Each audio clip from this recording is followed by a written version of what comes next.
The Network Journal, in conjunction with Macys, is recognizing young black entrepreneurs. The evening's panelists were Dr. Randall Pinkett, Kwame Jackson, and Stacey J of the hit reality TV series The Apprentice. The Network Journal, for those of you who don't know, the Network Journal is a business magazine. It's a monthly magazine. We cater to black professionals and business owners. Stacey, Randall, and Kwame were on the cover of the November issue of our magazine.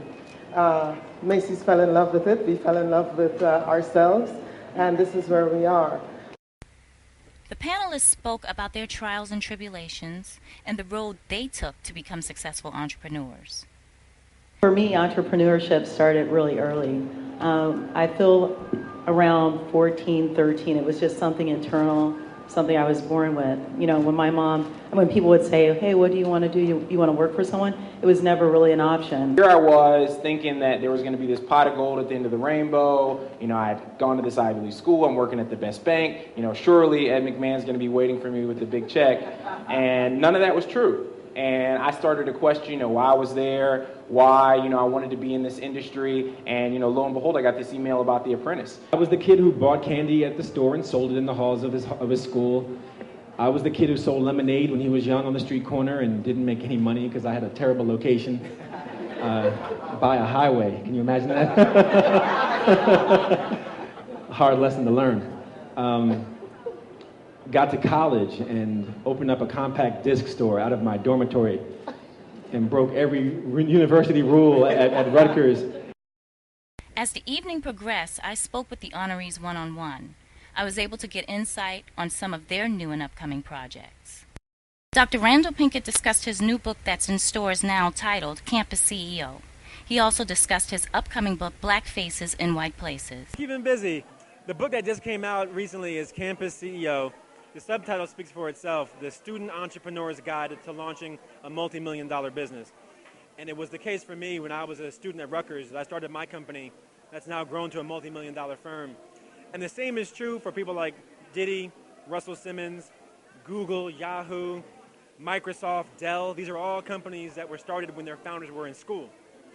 So the book is really a how-to for young people who want to become entrepreneurs, and also just chronicling my story from the days in Rutgers to the days as the apprentice to where I find myself now running VCT Partners.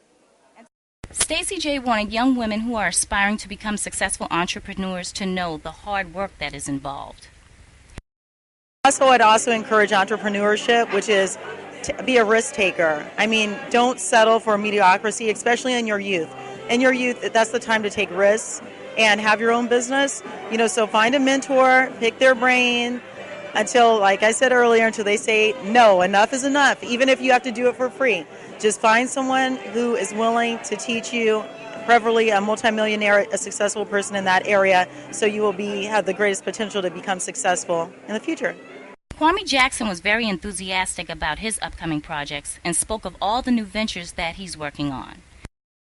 Yeah, there's a couple of exciting things. I mean, I have two companies. One's Kwame Inc., where it's really a personal branding company for professional speaking, television, movies, books, etc. And then I have Legacy Holdings, which is a private investment firm really focused on real estate development. So those are the two buckets of activity. But a couple good things I can announce. One, I'm the national spokesperson for North Carolina Mutual, which is the largest and oldest black company in the United States. They've actually done an affiliation program with my fraternity, Kappa Alpha Psi, and I've become the national spokesperson for them. And it's really focused on financial literacy, which is something that's very important to me as an entrepreneur for the African American community. Secondly, I actually just closed a hotel deal that I'm very excited about. I was a co-development consultant with a longtime African American entrepreneur in Springfield, Massachusetts. He's launching a hotel in Connecticut, a sleep-in and suites that I'm very excited to be part of. A lot of people don't know that 40,000 hotels are out there and only less than 1% are owned by minorities. So glad to increase that number. So I'm excited about that. I'm working on a book, and then I've also got a national television special coming out that I'm very excited about. It's called What's Up on Finance.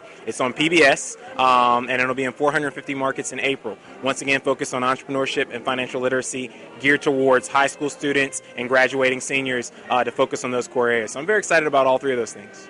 The event at Macys went extremely well, and the director of special events at Macys Herald Square was on hand to share her experiences on the program.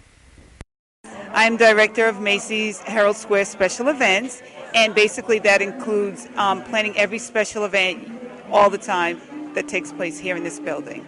Now, how hectic can that be? Because I know planning events has a lot of, how is that? It is very hectic, but it's fun. I enjoy what I do. It's all about planning events for, again, like I said, every part of the store.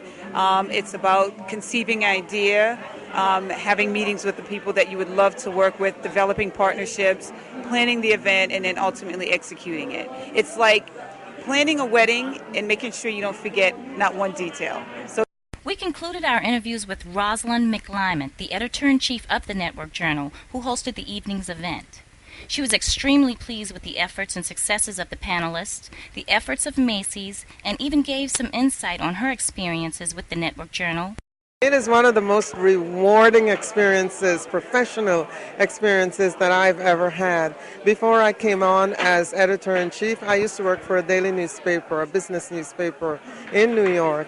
And it was very high pressure. That was rewarding too. I learned a lot, and a lot of the skills I brought from there to the Network Journal. So I've been able to shape the magazine as a more solid business magazine, and our readership has grown. I can have a lot of initiatives and implement those initiatives. It's just a wonderful experience.